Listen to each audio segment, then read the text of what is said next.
Amanda's POV. Mula sa mahabang pagkakatulog ay nagising ako sa isang maaliwalas na kwartong purong puting-puting pintura at puting kortina. Nasaan ako? Nagtatakang usal ko sa aking sarili habang nilibot ang aking mata sa kabuuan ng malaking kwarto. Alam kong hindi pa itong langit kaya hindi ko alam kung paano pa ako nabuhay matapos ang matinding bangungot ko ng gabing iyon. Hinaplos kong umbok ng aking sinapupunan kaya agad nagtubig ang aking mga mata. Imposible, napaka-imposible. Buhay tayo anak, buhay tayo. Hindi makapaniwala ang sabit ko kasabay ng mahinang paghikbi. Sadyang ang totoong may himala dahil isang napakalaking milagro ang nangyari sa kung paano ako nakaligtas sa trahedyang iyon. At ang pinakamalaking mga katanungan sa isip ko'y kung sino nagligtas sa akin at paano niya ako nagawang iligtas. Tiningnan kong aking sarili, may marka pa ng mga pasa at sugat ang aking braso at katawan na dulot ng pagtama sa pader. Ngunit wala na akong maramdamang sakit. Nakasuot ako ng isang gown na sinusot ng mga pasyente sa isang ospital. Ngunit alam kong hindi rin ito kwarto ng isang ospital. Napakarami kong katanungan sa aking isipan at saglit ako natigilan na makarinig ako ng sunod-sunod na yabag ng mga paa. Sakto napatingin ako sa may pintuan ng may pumihit ng doorknob. Nang bumukas ito'y bumungad sa akin ng isang ginang na tantyak ko ay nasa mid-50s ang edad.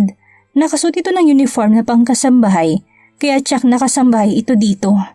Baka sa sobrang pagkagulat sa mukha nito nang makita ko nakatingin sa kanya at bigla na lamang itong natigil sa paghakbang at napasigaw. Dok! Gigising na po siya! Hindi maganda ugagang sambit nito at mabilis na tumalikod at tumakbo. Rinig ko pang pagkaripas ng mga paa nito na parang bumababa sa isang mahabang hagdanan. Mas lalo lang nadagdagan ang mga katanungan sa aking isip sa kung kanino ang pamamahay na ito at nasaan ako. Maya-maya pa'y bumalik ang ginang at kasama na nitong pumasok ngayon, ang isang lalaking tansya ko'y kaidaran lang din ito. Wala sa sariling tahimik ako napatitig sa dalawa hanggang sa tuluyan silang nakalapit sa akin. Thanks God, you're awake. Kamustang pakiramdam mo, Iha? Malumanin na tanong ng lalaki na may kasamang matamis na ngiti. Sa dami ng aking katanungan ay hindi ko alam kung anong isasagot ko.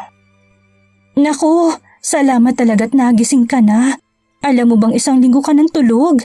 Para kang lantang gulay nang daling ka ni senyorito dito. Sigundang salaysay naman ang ginang. Kumunot ang noo ko dahil sa pagtataka. Senyorito po. Sa dami ng kanilang sinabi ay itong pinakaunang gusto kong malaman.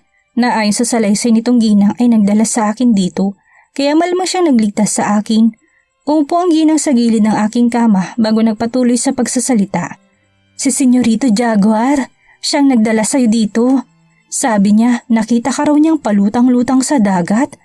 Paliwanag nito na kinangiti ko ng tipid. Jaguar palang pangalan ng taong nagligtas sa akin. Kung sino man siya, hindi na ako makapaghintay na makilala siya at nang makapagpasalamat ako na sobra-sobra sa pangalawang buhay kong ito. Siya nga pala, ako si Teofila. Ako ang pinagkakatiwala ang katulong ng namamahala sa ancestral house na ito, sambit ng ginang. Ako naman si Dr. Reyes, ang personal doctor ni Senyorito. Sunod na pakilala naman ng lalaki na doktor pala, kaya kapwa ko silang initian.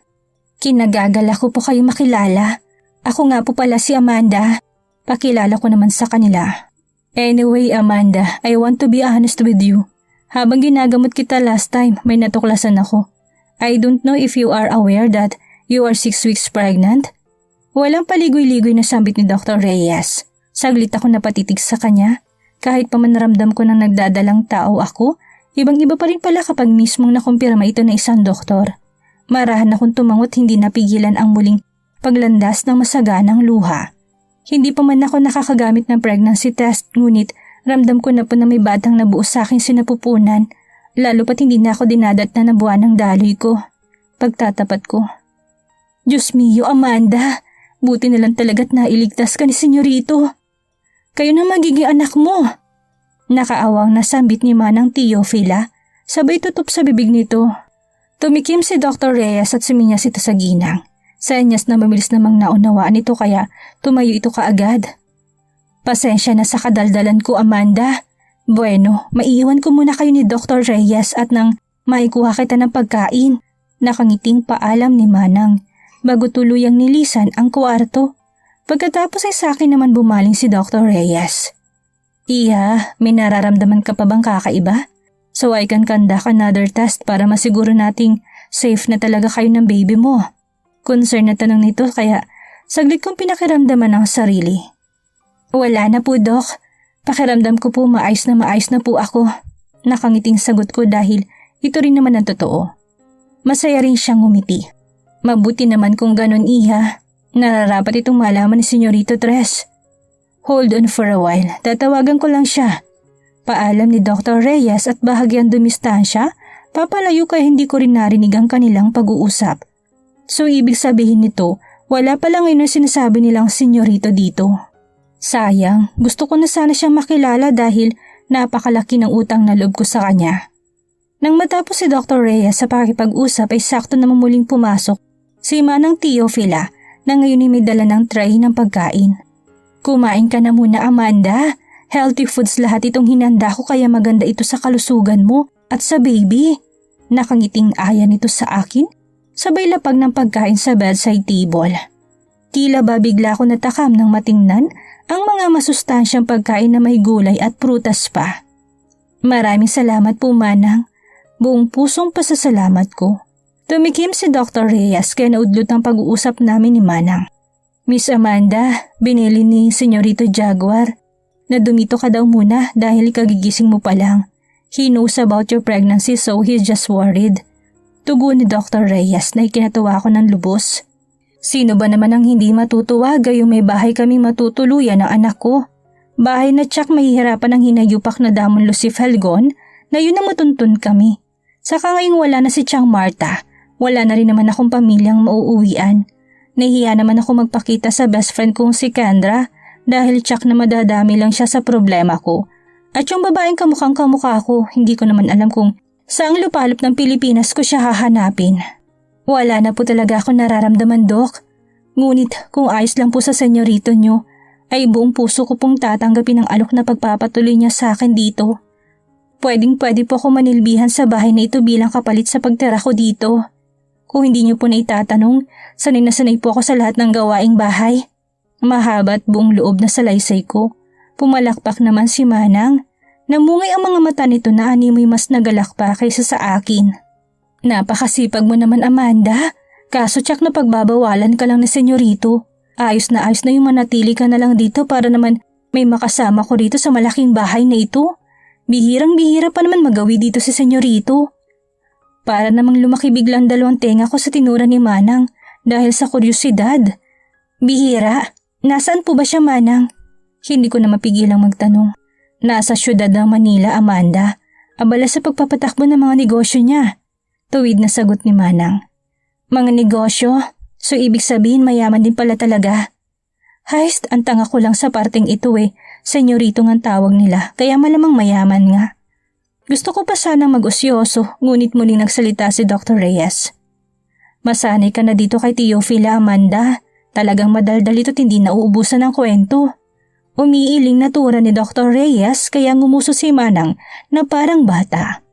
Napangiti na lang ako sa kanilang dalawa. Ngayon ko pa nga lang sila nakilala pero napakagaan na ng loob ko sa kanila. Bueno, hindi na rin ako magtatagal dahil may iba pa akong pasyente na kailangang puntahan ngayon. Tawagan mo na lang ako, Teofila, kung magkaka-emergency man dito. Mag-iingat kayo dito. Paalam ni Dr. Reyes sa tagading nilisan ang kwarto. Ngayong dalawa na lang kami ni Manang ay mas nagkaroon ako ng lakas ng loob na magtanong tungkol sa pagkatao ng senyorito nila. Binawian ng buhay ang ama ni senyorito nung bata pa lamang siya. Yung mami niya naman nakapag-asawa ng foreigner kaya doon na nanirahan sa ibang bansa. Lumaki si senyorito sa lolo't lola niya na mismong may-ari nitong ancestral house. Kaya nung pumanaw ng dalawa ay nakapagdesisyon sa senyorito na sa Maynila na muna manatili. Nalulungkot kasi siya dito. Naalala niya lang kasi ang dalawang matanda. Mahabang kwento ni Manang habang ako'y marahan na kumakain. Hindi ko mapigilang malungkot sa kwento ng buhay ni Senyorito Jaguar. Paano niyo po alam lahat ng yan, Manang? Nagtatakang tanong ko matapos nguyain ang kinakaing saging. Naku, Amanda, dalaga pa lang ako nang manilbihan dito. Sa sobrang pagmamahal ko sa pamilyang ito hindi na nga ako nakapag-asawa. Nakangiting sagot nito na halata namang masaya sa naging buhay niya dito. Nilibot ko muli ang mga mata sa buong kwarto. Maaliwalas ito't malaki kaya natitiyak kong malaking bahay nga ito kahit pa hindi ko pa nakikita ang kabuuan. Matagal na po ba kayong nag-iisa dito, Manang? Hindi po ba kayo nalulungkot? Hindi mapigilan tanong ko. Meron talaga akong 2 kasama dito, Amanda. Yung isa kasi umuwi ng probinsya dahil nabuntis at doon na nanganak. Yung isa naman nakaidaran mo ipinahinto na mapapangasawa niya. Natamad na rin ako maghanap ng matinong makakasama dito. Yung hindi sana malandi. Kaya minaigi kong magsolo na muna. Kwento pa ni Manang kaya hindi ko na mapigilang hindi mapangiti. Ikaw naman na magkwento tungkol sa'yo, Amanda. Bakit ka nga ba napadpad sa karagatan? Asan na yung pamilya mo? At saka asan na yung boyfriend mo na nakabuntis sa'yo? Hindi ka ba nun hahanapin? Munti ka na ako mabilaukan sa sunod-sunod na tanong ni Manang. Kinuha ko kaagad ang baso ng tubig at inom ito. Hindi ko mapigilan ang malakas na pagpintig ng puso ko sa tuwing naaalala kong kahayupang ginawa sa akin ng damo na yon. At ang masaklap, ang lalaking hinayupak na yun pang ama ng sanggol na daladala ko sa aking sinapupunan. Hanggang sa hindi ko na namalayang napakwento na pala ako kay Manang habang mahinang humihikbi. Gusto ko nang iwaksi ang masakit at kalunos-lunos na naranasan kong pangmamalupit sa kamay ng hayop na damon Lucifelgo na yun. Gusto ko nang magbagong buhay at palakihin ang anak ko ng mag-isa, malayo sa hayop na yun. Binigyan ako ng may kapal ng isa pang pagkakataon para mabuhay, kaya hindi ko ikukulong ang sarili ko sa lungkot dahil lang sa mapait na karanasan kong yun. Sisikapin kong mamuhay ng normal at maging masaya. Sisikapin kong buuin ulit ang aking sarili, kasamang magiging anak ko at ang mga taong tumulong sa akin. At alam kong ito nang magiging simula ng bagong kabanata ng aking buhay. Damon's POV. Umagang-umaga nang mapabalikwas ako ng bangon dahil sa sunod-sunod na doorbell sa main door. Tila ba hindi ito makapaghintay na buksan. Shit! Mura ko habang marahang bumabangon. Hinihilot ko pang kumikirot na sentido dahil sa nararamdamang sakit nito. Sobrang kalasingan ko kagabi. Hindi ko na magawang umakyat sa kwarto ko't dito na ako sa sofa nakatulog. Sino ba to? Ang aga-aga, storbo. Asik ko habang humahakbang patungo sa pintuan at nang mabuksan ko ito'y gayon na lamang ang pagkagulantang ko. Agad na magkasalubong ang kilay nito habang pinapasadahan ako ng tingin mula ulo hanggang paa na tila ba hindi nagugustuhan ng kanyang nakikita. What are you doing here? Ang gulat na reaksyon ko'y napalitan agad ng puot dahil sa inaakto nito. Is that how you welcome your father? Hindi mo malang ba ako papapasukin? Seryosong sambit nito ngunit nilagpasan din ako kahit hindi ko siya inaanyanyahang pumasok. Umangat ang sulok ng labi ko't sarkastikong natawa. Come on, ano ba talagang kailangan mo? Inis na tanong ko, ngunit hindi siya sumagot. Tuloy-tuloy lang itong naglakad sa loob at umupo sa sofa na kinahigaan ko kanina. Pansin ko pang pag-iling niya nang makita ang mga bote ng alak na ininom ko kagabi. Kuyumang kamao ko naglakad para humarap sa kanya. I have no time for this shit. Dinagdagan niya lang ang init ng ulo ko. Nakatanggap ako ng sunod-sunod na tawag mula sa mga malalaking kliyente mo. Hindi mo na raw nahahandle ng maayos ang fans nila. Tumawag ako sa opisina mo and I found out isang beses ka lang pumasok sa isang linggo. What's wrong with you, son? Dismayadong salaysay nito. Ngunit sarkastiko lang akong natawa. Nandito ka ba para pagsabihan ako? Oo ulirang ama ka na pala ngayon. Dahil you care anyway. Kailan ka pa natutong mangialam sa mga ginagawa ko? Parangkang sambit ko. Kita kong pag-igting ng panga nito sa mga sinabi ko ngunit nanatili pa rin itong kalmado. Although I know that he's freaking mad inside. Nandito ako para paalalahanan ka, anak. Look at yourself. You look so miserable. Ano bang nangyayari? Napabayaan mo ng sarili mo at ang kumpanya. Nakuyom kong kamao ko. He acted so concerned, yet siya naman ang may kasalanan na lahat. You're asking me kung anong nangyayari? It's your goddamn fault. Kung hindi ka lang bastos at irresponsabling asawa, hanggang ngayon buhay pa si Mami. Bulyaw ko sa kanya. Hindi siya agad nakasagot at iniwas ang mga mata sa akin. Alam kong bastos na anak akong maituturing ngayon, but I'm just telling him the truth. And I blame him for everything.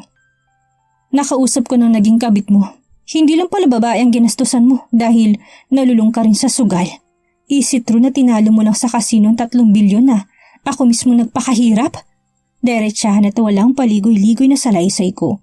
Ngayon nandito na rin siya. Gusto ko marinig mula sa kanyang katotohanan. Bakas ang pagkabigla sa kanyang itsura, ngunit natahimik naman siya.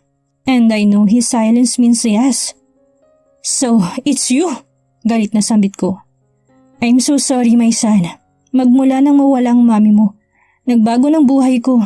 Nagsisikap at pinapatakbo ko ng maayos sa mga kumpanya natin sa Europe para makabawi sa lahat ng mga nagawa ko mali sa'yo. Lalo na sa perang nagastos ko sa kumpanya. Garalgal ang boses nito. Mababakas ang pagsisisi, ngunit hindi pa rin nun mapapawi ang puot sa dibdib ko. Huli na para magsisi siya. Hindi niya na mababalik ang mga nawala sa akin. Ang pera mapapalitan mo, pero hindi ang buhay ni mama. At kahit anong gawin mo, hindi mo na mabubuhay si mama. So you better get out. Huwag mo akong pakialaman sa buhay ko. Hindi kita kailangan, not ever. Mariin at matigas na wika ko. Sinisigurado kong walang bakas ng awa sa boses ko. I don't want him to know na durog ako deep inside. I don't want him to pity me. Son, just leave. Pagtatabi ko sa kanya while pointing the door. Kita ko lubos na pagkadismaya sa kanyang mukha. Ramdam kong ayaw pa sana niya, ngunit wala na rin siyang nagawa kundi ang lumisan. Nang tuluyan siyang nawala sa paningin ko'y nasa pukong aking ulo. Hindi ko alam kung paano ko siya mapapatawad, lalo na ngayon na kumpirma ko na siya pala talaga ang gumastos sa 3 bilyon na yon. Tinarusahan at pinagbayaran kong babaeng wala naman palang kasalanan sa lahat, at ngayon pinagsisisihan ko ng lubos ang pagkawala niya. Hindi ko alam kung paano ako kikilos sa araw-araw, gayon minuminuto akong inuusig ng konsensya ko. Nawawala ako sa konsentrasyon sa tuwing naisip ko na kailanman, hindi ko na may babalik ang buhay niya. She's gone now and all I can do is to torture myself away from everyone. Di wala akong mapagsabihan at makausap. Lumalayo ng loob ni Zeus sa akin after what happened and I can't blame him. He warned me lot of times but I didn't listen. 1 linggo na lang at kasal na nina Liro at Sora, kaya abalang-abalan dalawa. Hindi ko nga alam kung makaka-attend pa ako. Nagwawalang sigaw ko kasabay ng pagtapon ko sa mga bote ng alak, kaya nagkanda basag-basag ito. This is the very first time na naging ganito ko sa sarili ko. I can do party and use Carla or any woman to ease my loneliness. Ngunit hindi ko magawa. Hindi ko magawang magpakasaya dahil sobrang bigat ng dibdib ko at hindi ko alam kung hanggang kailan ako magiging ganito. Kung makakabangon pa kaya ako. Losing her is my biggest nightmare and probably my biggest downfall too. Amanda's POV. Good morning po, Manang. Masiglang bati ko kay Manang Teofila nang mabungaran ko itong nagluluto sa kusina. 6:00 pa lamang ng umaga pero napakarami na niyang nagawa. Samantalang ako, kagigising ko pa lang dahil napasarap ang tulog ko dahil sa malamig na panahon dito. Good morning, anak. Pinagtimpla kita ng gatas. Inumin mo na yan bago lumamig. Masiglang tura nito. Ilang linggo na magmula nang nanatili ako dito, itinuring na akong parang isang tunay na anak ni Manang. At lubha ko itong pinagpapasalamat. Sadyang ang may kapalit na kaginhawaan lahat ng mapait kong karanasan. Maraming salamat po, Manang. Nakakahiyaman pero sobrang saya ko po dahil nakahanap ako ng panibagong nanay sa katauhan mo. Hindi ko mapigilan ang panunubig ng aking mga mata. Napakamot naman itong lumapit sa akin. Diyos me, yung bata ka? Kaya aga-aga napaka-emosyonal mo. Masanay ka na sa akin dahil talagang maalaga ako. At saka tayong dalawa lang naman na nandito at kapwa walang pamilya. Kaya tayo lang din syempre magdadamayan. Maluha-luha din ang mga matang tura nito kaya niyakap ko siya ng mahigpit. Hindi ko akalain darating ang araw na makakatakas ako sa kalupitan ng Damon Lucif Helgon na yon. Akala ko buong buhay na ako makukulong sa pangmamalupit niya. Akala ko wala ng pag-asa. Ngunit heto ako, buhay at masigla kapiling ang ginang, na tsak mamahalin ako tang magiging anak ko bilang isang tunay na kapamilya. Oo siya, tama ng emote at baka nakasimangot siyang baby mo paglabas. Natatawang tura ni Manang, sabay tapik sa braso ko. Napangiti na rin ako habang pinupunasan ng maliliit na butil gamit ang palad. Siya nga pala, sumaglit dito sa senyorito kaninang madaling araw para maghatid ng groceries at mga prutas. Hindi nakataginising dahil napakasarap ng tulog mo. Sigundang salaysay ni Manang na kinaawang ko. Paano ba naman hanggang ngayon hindi ko pa nami-meet si Senyorito Jaguar? Ni wala akong idea kung anong itsura niya. Hindi ko alam kung sinasadya niya bang hindi magpakita sa akin o baka nagkataon lang talaga. Talaga po, sana ginising niyo na lang ako, Manang. Alam mo namang gustong-gusto ko makilala ang senyorito. Hanggang ngayon hindi pa ako nakakapagpasalamat sa kanya. Nakangusong turan ko. Naku, sa susunod na lang anak. Nagmamadali ring umalis. Alam mo naman malayo pang biyahe pa Maynila. Paliwanag ni Manang kaya napakamot na lang ako sa ulo. Sasagot na sana ako nang muli siya magsalita. Alam mo, bilib din talaga ako kay senyorito. Kahit nasa malayo talaga sumasaglit dito para hatidan tayo ng supply ng pagkain. Lalo ka na, inaalala niya palagi ang kalusugan mo. Punong-puno ba naman ang ref ng preskong prutas at gulay para sa'yo? Kumikislap ang mga matang tura ni Manang na parabang may malalim na ibig sabihin. Yun na nga Manang eh. Napakalaki na ng utang na loob ko sa kanya tapos hanggang ngayon hindi pa ako nakakapagpasalamat. Hindi ko pa alam kung paano ako makakabawi sa kabutihan niya. Tugon ko, pakiramdam ko kasi kahit naman maging katulong ako sa bahay na ito, hindi pa rin sapat para makapagbayad ng utang na loob sa kanya. Naku wag mo nang isipin yun anak. Ayaw ka nga nung nagtatrabaho dito. Lagi kanyang binibilin sa akin at ang sanggol sa sinapupunan mo. At saka monthly daw, pupunta dito si Dr. Reyes para sa prenatal check-up mo. Kaya hindi mo na kailangan pumunta ng klinik. Sambit naman ni Manang. Hindi ko akalaing may tao pang kasing buti ng senyorito na kahit hindi kami magkaano-ano ay tila baka pamilya niya ako kung ituring. Tapos may private doctor pa kami na magiging anak ko. Tinitiyak talaga niyang safe kami. Hay senyorito, kailan kaya kita masisilayan at makikilala? Bulong ko na lang sa hangin. Gusto ko na talaga siyang makilala dahil nahihiwagaan ako sa pinapakita niyang kabutihan. Bihira kasi makatagpo ng taong kagaya niya. May mga album din sana dito kaso puro lumang larawan din lahat noong bata pa lamang siya. At pagkatapos inumin ng tinimplang gatas ni Manang ay tumulong na rin ako sa kanya sa pagluluto. Ayaw niya pa sana kaso nagpumilit ako ng sa gayon makapag-exercise naman kahit papaano. Sige na Manang, mahirap din sa buntis ang walang ginagawa. Para kung batang nagmamakaawang bigyan ng candy. Haist o siya, dahil makulit kang bata kay papayagan kita. Pero sa trabahong magagaan lang ha? Nagkakamot sa batok na pahayag ni Manang. At kagaya nga ng nagdaang araw ay inabala naming dalawa ni Manang ang aming mga sarili sa lahat ng gawaing bahay hanggang sa matapos ang buong araw. Nang matapos sa pagkain ng hapunan, ay nagkwentuhan lang kami ni Manang para palipasin ang oras. At pagkatapos ay nagtungo na rin kami sa malaking kwarto kung saan magkasama kami natutulog pero sa magkahiwalay na kama. Simula na mapadpad ako dito ay lagi nang mahimbing at payapang tulog ko tuwing gabi na para bang wala na akong problemang iniisip at alam ko na kung nasaan man si Chia ngayon, tsak na masaya siya sa bagong buhay ko na ito. Madaling araw na makaramdam ako ng pagkauhaw. Nakalimutan ko magdala ng tubig dito kagabi kaya kinailangan ko pang lumabas at pumunta ng kusina ngayon. Kinukusot ko pang aking mga mata, tininan ko ang wall clock na nakasabit. Nasa 4:00 na rin pala ng madaling araw. Marana kong bumangon at naglakad palabas dahil ayaw kong abalahin ang mahimbing na pagkakatulog ni Manang. Nang makarating sa kusina ay binuksan ko kaagad ang ref at kumuha ng tubig sa babasaging pitchel. Nakaramdam ako ng ginhawa matapos uminom. Binalik ko rin ang pitchel sa ref at muling tinungong kwarto. Bala kong ligpitin na lang ang higaan ko at nang ako naman ang gumawa sa mga gawaing bahay ngayon. Akmang pipihitin ko ng doorknob ng kwarto na makarinig ako ng tunog ng sasakyan. Kaya nabaling ang atensyon ko doon. Ramdam kong huminto ito mismo sa tapat ng gate. Kaya humakbang ako patungong sala para sumilip sa bintana. Naka-off ang ilaw rito kaya hindi mapapansin ang presensya ko at tama nga ako dahil may nakaparadang itim na sasakyan sa labas. Hindi ko mawari kung bakit nakakaramdam ako ng galak sa kaisipang maaring ito na nga si Senyorito Jaguar dahil madaling araw ito kadalasang sumasaglit ng uwi ayon kay Manang. At imbis na buksan ang main door ay natulos ako sa kinatatayuan ko. Ni hindi ako makagalaw at inaabangan lang ang taong lalabas sa sasakyan. Maya-maya lang ay napansin ko isang bulto na matangkad na lalaking bumaba.